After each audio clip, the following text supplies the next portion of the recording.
learn by our mistakes generally. Correct. So I love that you brought that out, learning how to fail and learning how to say no, and even dealing with rejection. There's so many people, and I see this all the time with young people. They get into relationships 18, 19 years old, and as soon as they break up, the boy wants to go kill the girlfriend for leaving. And that's because nobody has taken the time and dealt with them and talked to them about rejection, or have had a safe space to deal with or regroup from somebody telling you no or hurting your feelings. That's life. Somebody's going to hurt your feelings, But I can even go so deep and tell you why. There's a quote by Diane Radvich. The person who knows how will always have a job. The person who knows why will always be his boss. So let me tell you why he wants to kill her. He's got a mommy issue.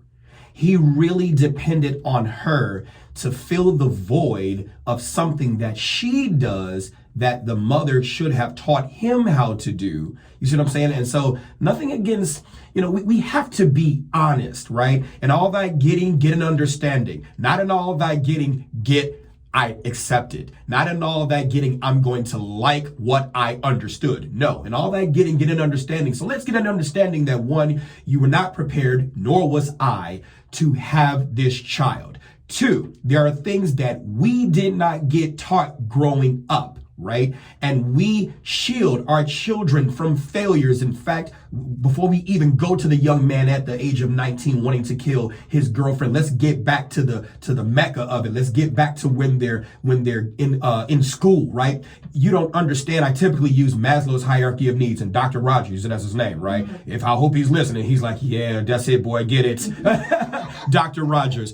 When we're talking about Maslow's hierarchy of needs, and you don't understand the 5 levels, physiological, security needs, love and belonging, esteem and self-actualization, and you don't understand that problem solving at the home school and at the elementary, grammar, or high school. You notice I said home school, right? Yeah. Because at the home school, the parent is the teacher. If you take that word parent out and you take that mommy out and just consider yourself a teacher, you'll analyze things better before you have that child to say, do I have something to teach? But we're going a little too deep here. That's okay. I love it. That's okay. Let's get to problem solving, right?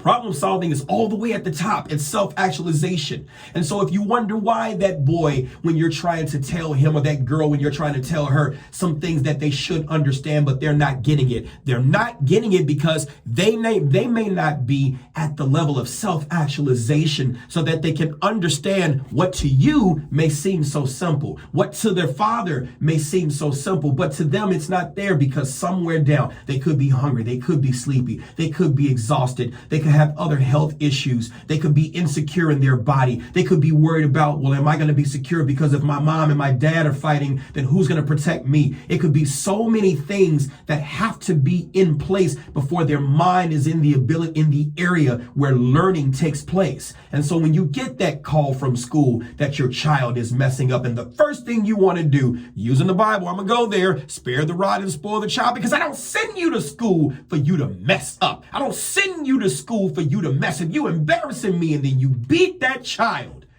You have now emasculated that boy when he may have real issues that he may feel that he can't come to you and talk to you about because you can't even handle your own issues. So if you can't handle your own issues, what makes you think you can handle mine?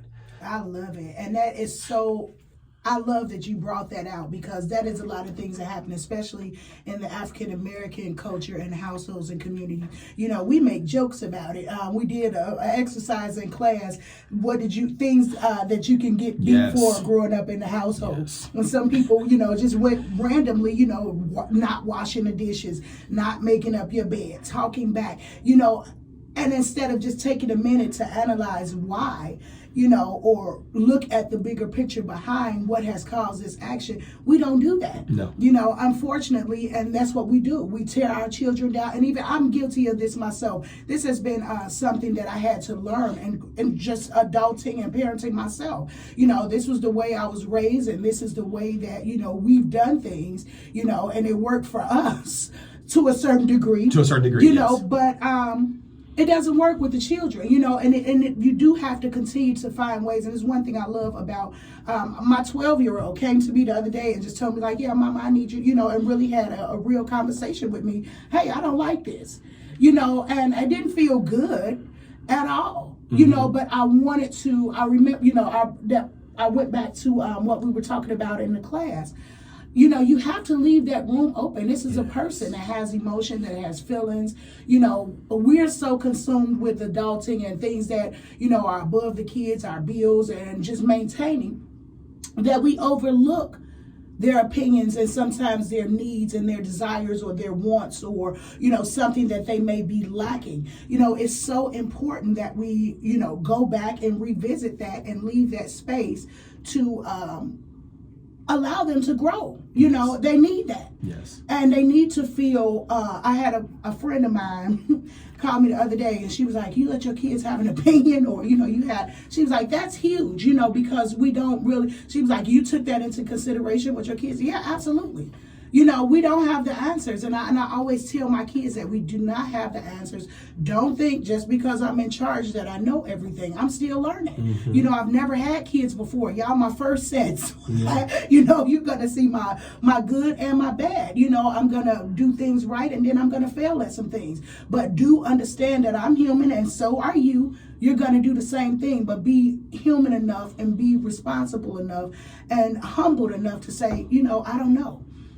So I love that you made that point. Yeah, and we gotta do things differently, because that's the whole purpose of my children's books, is to give us, in essence, some of the answers that we did not get, to give us the tools so that we can have those both. And if you want to take the book, read the book, and blame it on Mike. Well, I didn't say it. Mike said it. But what do you think about it? Yeah, so that way it doesn't come from you. I get it. I just want to give you the ability to be able to have the tools to actually be able to have those tough conversations, so we can learn different things, so they can learn different, so their outcomes can be different than ours. Because as much as we say we want to break those generational curses, we don't. We don't. They reciprocate and they continue the same cycle.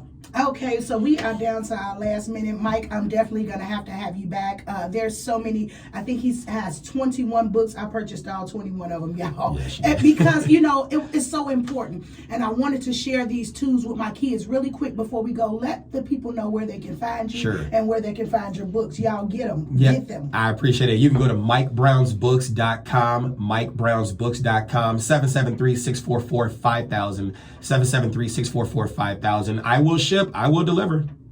Okay, y'all, that is Mr. Mike Brown. I'm going to make sure I put that on the Just Tiff Show page.